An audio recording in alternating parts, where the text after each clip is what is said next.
The rule was simple. Never look for the sky. Because the last person who tried never came back. But today, a girl was about to break that rule.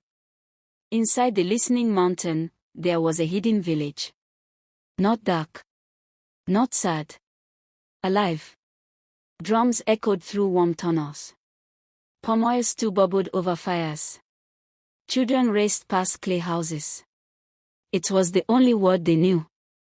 The elder said, "The sky above is poisoned. The wind steals souls. The light burns flesh." So no one went up. No one asked. Except one girl. Sod was famous for two things: climbing where she shouldn't, and asking questions nobody liked. If there was a locked door, she noticed. If there was a whisper, she heard it. If there was a rule, she wanted the reason. Her grandmother often muttered, "This child will one day argue with thunder." Sod would grin. Only if thunder starts it first.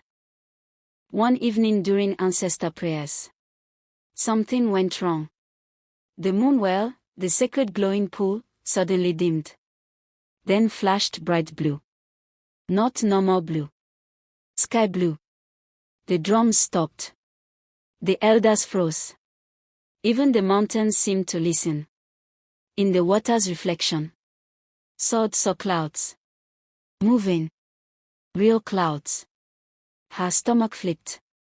How can clouds exist if the sky is cursed? No one answered. But that night, the mountain made another sound. Wind.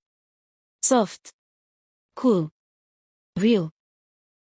Blowing from the forbidden tunnel. Not the stale underground air. This smelled like rain. Like leaves. Like something free. Sod sat up in bed. Her heart whispered, "Go." Her brain whispered, "Don't." Her feet chose for her. She slipped through sleeping tunnels.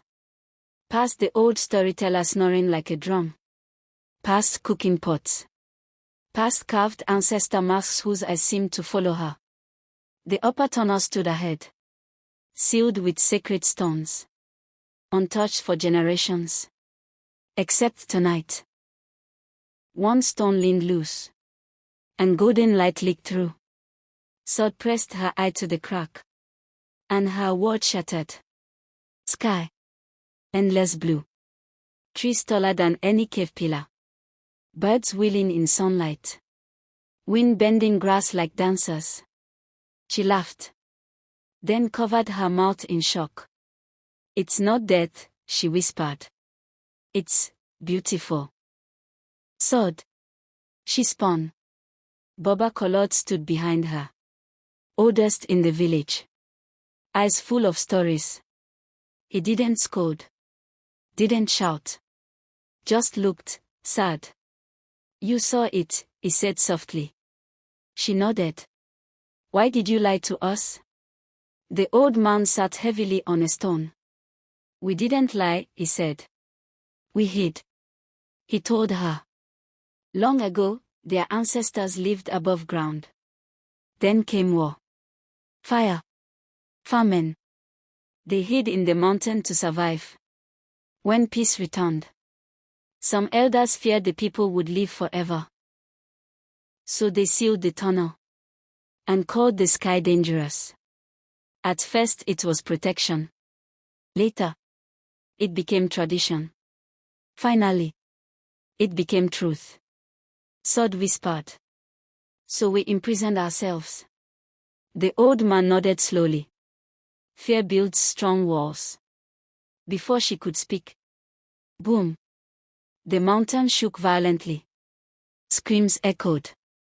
Water roared through tunnels. The river has broken through. The lower caves are flooding. Within minutes, water rushed past their feet.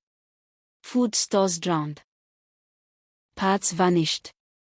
If the water kept rising, the entire village would be trapped. Forever. The council gathered in chaos. Pray harder. Block the water. Hide in the upper chambers. Baba Collard struck his staff. We opened the tunnel. Gasps. Someone cried. The sky will kill us. Silence. Then Sod stepped forward. Voice shaking. But the water will kill us first. No one spoke. She added quietly. I saw the sky. And it looked like life. The first elder touched the stone. Hands trembling. Then another. Then dozens. Together. They pushed. The stone cracked loose.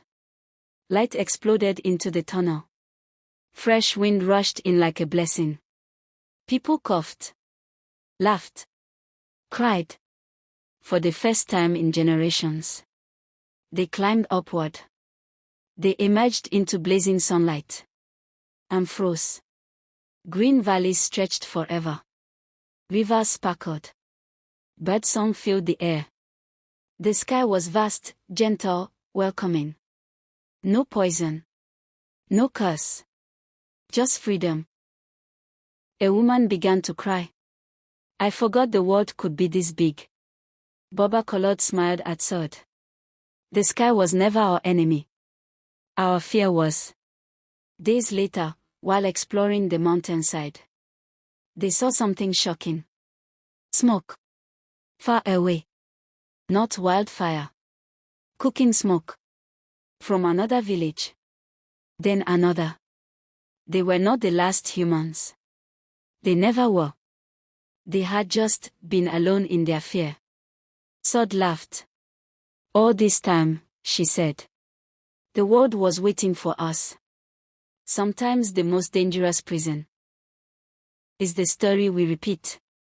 Fear can protect you. But curiosity can free you.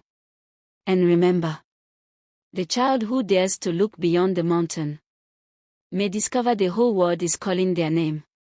If this story stirred your heart, walk with us a little further. Follow African Tales of Nubia for more beautiful African folk tales. Where drums speak, moonlight guides the path, and every story carries a spark. Until the next tale, keep listening, another story is already on its way.